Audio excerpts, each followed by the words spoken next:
partageant d'abord un texte également extrait du Coran, mais lu en français, par Raphaël Chouraki, membre du groupe Fils d'Abraham, qui est membre de la communauté juive.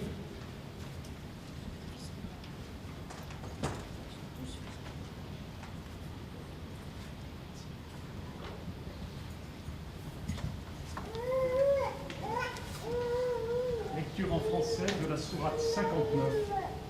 Il est le sage. Il est Dieu et il n'a aucune divinité en dehors de lui. Il connaît ce qui est caché et ce qui est visible. Il est le miséricordieux et le compatissant. Il est Dieu. En dehors de lui, pas d'autre Dieu. Il est le roi, le saint, la paix, le véridique. Il veille sur tout ce qui existe. Il est le puissant, le fort, le très grand. Qu'il soit glorifié. Il dépasse de loin tout ce qu'on lui associe. Il est Dieu, le Créateur, celui qui fait sortir du néant, celui qui façonne. Les plus beaux noms sont à lui. Tout ce qui existe dans le ciel et sur la terre chante sa gloire. Il est le puissant, il est le sage. Nous avons donc Marcel Sultana, qui est président de la communauté juive de Bron.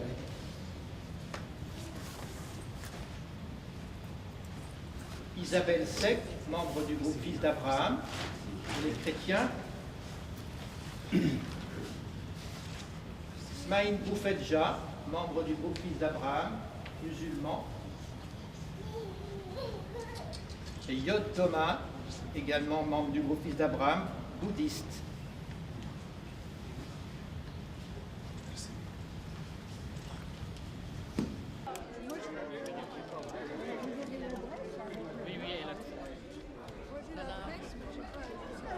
شكرا.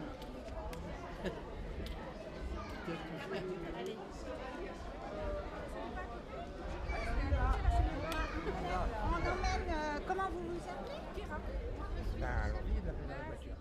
Donc je suis à l'origine. On va faire une petite interview. Après. D'accord. Ok.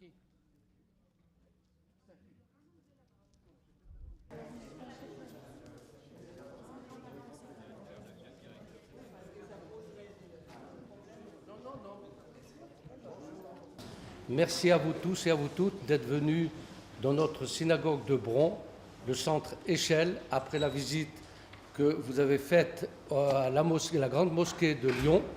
Donc je vous souhaite la bienvenue en tant que président de la communauté israélite de Bron. Je vous souhaite bien entendu la bienvenue dans notre centre. Comme il a été dit, et je crois qu'on va encore l'entendre plusieurs fois, notre rabbin fera tout à l'heure la prière de la République française, comme il a été prévu dans le programme, et vous aurez quelques explications, puisqu'on est pris par le temps, sur la création du monde, bien entendu, puisque la communauté juive a été, je crois, je ne me trompe pas, parce que je ne suis pas un théologien, des premières communautés du monde. Hein, et de cette religion sont arrivés, bien entendu, les chrétiens et les musulmans. Donc, merci à vous et je vous souhaite de passer un petit moment avec nous pour quelques explications concernant la communauté juive, la communauté et notre centre de Bron. Monsieur le Président, Messieurs les responsables communautaires, Mesdames et Messieurs, en ce jour, il me semble indispensable de saluer cette belle initiative des responsables, des dirigeants de cette association, l'Enfant d'Abraham, qui a pour objectif de réunir, de rassembler et de forger un esprit réellement communautaire. Cet élan de fraternité doit permettre de réaffirmer notre solidarité, qui sont nos valeurs et celles de la République. Après tous les événements qui ont visé la communauté juive et la liberté d'expression qui ont eu lieu ces derniers mois, je tiens à rappeler à tous les responsables communautaires d'appeler à la réconciliation pour faire disparaître certaines tensions qui malheureusement sont encore d'actualité.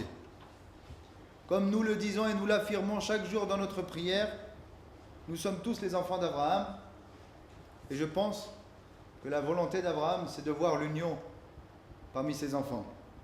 Je voudrais exprimer au nom de toute la communauté de Bron notre solidarité et notre soutien à toutes les communautés ici représentées et présentes même.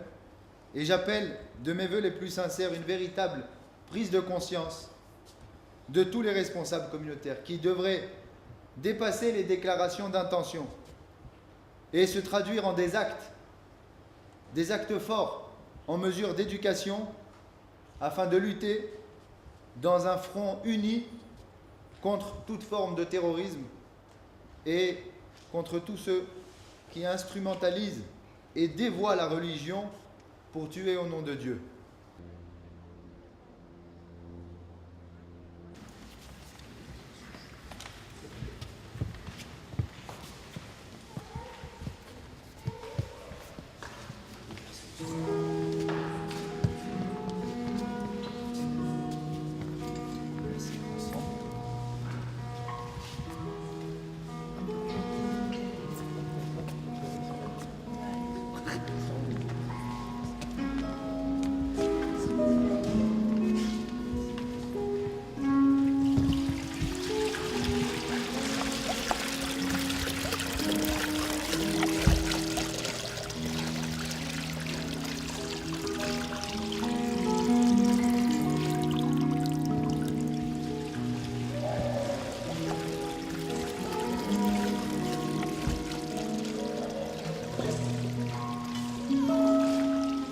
Cette diversité spirituelle est une richesse pour notre pays. Il est de notre responsabilité collective de la préserver.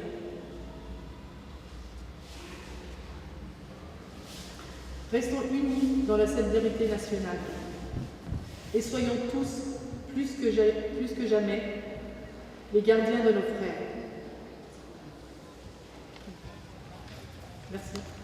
C'est une journée exceptionnelle puisque les trois communautés se sont réunies chacun dans son lieu de culte et les échanges, je crois, est très très important pour la vie de la citoyenneté et de la solidarité. Seule la rencontre permet d'enlever les préjugés et tout ce qui est autour de jugements négatifs. Donc voilà.